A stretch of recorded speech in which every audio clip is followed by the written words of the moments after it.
बैठक ली है, क्या कहना चाहिए, किस प्रकार की इसमें जो एजेंडे थे? 7 महीने के बाद मीटिंग हुई है और 7 महीने के बाद हम पिछले कामों का भी रिव्यू करते हैं और भविष्य में भी क्या रूपरेखा तैयार होगी किस विभाग को, क्योंकि भारत सरकार प्रदेश की सरकार को तकरीबन कुछ एक विभागों में तो 40% से भी ज़्यादा पैसा देता है, कुछ एक में ज़्यादा पैसा देता है। और माननीय प्रधानमंत्री जब से मोदी जी ने ये कुर्सी संभाली है, बजट का बड़ा हिस्सा प्रदेशों को दिया जाता है, चाहे वो हेल्थ हो, एजुकेशन हो, कनेक्टिविटी के नाम से रोड की बात हो, पीआरआई का पैसा हो, चाहे वो गांव के विकास के ऊपर जनसंख्या के आधार पर पैसा जाता है, शहर में भी जनसंख्या के आधार पर पैसा जाता है,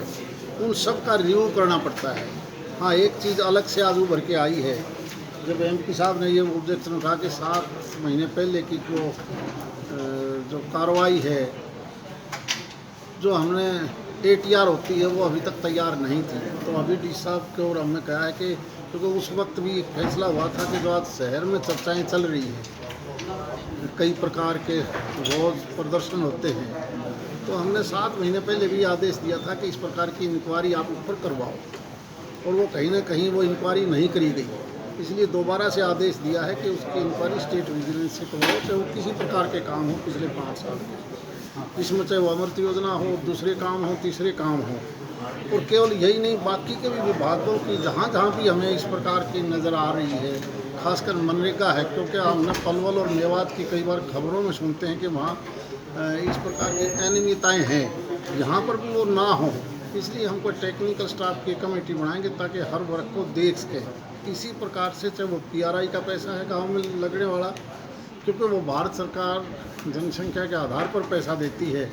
आप लोगों ने भी पिछले दिनों देखा होगा, दादरी जिले में बहुत से ऐसे गांव उभर के आए जहां के ग्राम सचिव और दूसरे BDPOs ने मिलकर उस पैसे को हड़प लिया। ऐसी अभी तक हमारे पास भिवानी जिले में शिकायत नहीं आई है, लेकिन भविष्य में ना हो हम उसके ऊपर भी पूरी निगरानी करेंगे। और जितने भी, क्योंकि आज के दिन गर्मी का समय है,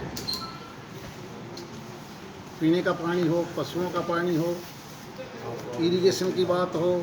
नई स्कीम जो हरियाणा सरकार ने डाली है, हर घर में नल में जल, और इसी प्रकार से क्लस्टर बना के FPO के माध्यम से, क्योंकि भारत सरकार 2015 से ऑर्गेनिक फसल के लिए एक प्रोजेक्ट प्रधानमंत्री जी के निर्देश पर बना था सारे देश में, जिसमें तकरीबन 12,000 रुपया प्रति एकड़ जो ऑर्गेनिक फसल तैयार करेगा उसको दिया जाता है। लेकिन कहीं ना कहीं गलती से वो 3 साल पैसा आने के बाद हम खर्च नहीं कर पाए प्रदेश भर में। अब दोबारा से वो पैसा कैसे खर्च किया जा सकता है, ऑर्गेनिक खाना पीना, खाद्यान्न पदार्थ, सब्जियां कैसे पैदा की जा सकती है, और किसान भी की भरपाई भी कैसे हो, उसके लिए दोबारा से हमने क्लस्टर बनाने के लिए आदेश दिए हैं। उसकी मीटिंग भी दोबारा से करेंगे। तो इसी प्रकार की आज ये मीटिंग थी, जिसका तकरीबन 2.5-3 घंटे चली है, और नेक्स्ट मीटिंग में कुछ एक एजेंडा हमने 3 मई को लिए। तो फसल बीमा और इस प्रकार की जो, हाँ, इस प्रकार की शिकायतें हैं कहीं ना कहीं, क्योंकि रेवेन्यू के अधिकारी कुछ और अलग से रिपोर्ट करते हैं, बीमा कंपनी वाले उसको कुछ अलग कर लेते हैं, और एग्रीकल्चर वाले कुछ अलग लिख लेते हैं। तो तीनों को इकट्ठा करके देखेंगे तो डी साहब को यही कहा गया कि तीनों को इकट्ठा करो, ताकि इस प्रकार के जो कहीं ना कहीं ये शिकायतें हैं वो दूर की जा सकें। सर, मनरेगा पर भी प्रश्न चिन्ह उठाया गया, विरोध नहीं, यहाँ मनरेगा का प्रश्न चिन्ह तो नहीं उठाया, बाकी मजदूर संगठन है जो इस प्रकार का उठाते हैं, काम नहीं मिलता है, सिटी में नहीं काम नहीं मिलता। तो हमारी देखो, सारे देश के अंदर मनरेगा एक ऐसा अभियान है,